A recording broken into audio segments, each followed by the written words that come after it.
કે દાદા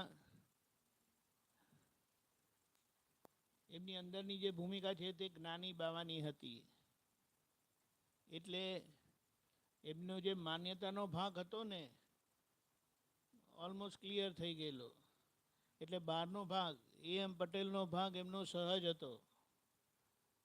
ત્યારે આપણો બહારનો ભાગ સહજ નથી હમણાં, કારણ કે અંદર માન્યતાના ભાગમાં ભૂલો રહેલી છે બધી. કારણ કે એને શું કહેવાય, પેલું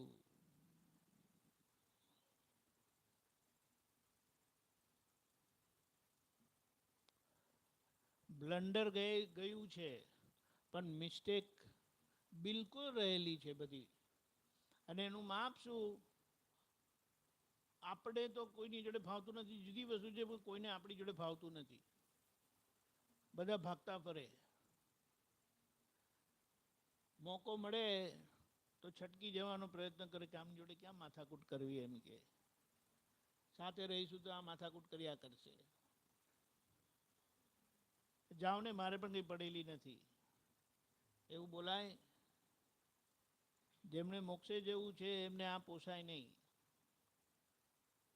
એટલે એ પોતે તો કોઈનાથી જુદા પડે નહીં, પણ બીજા કોઈને જુદા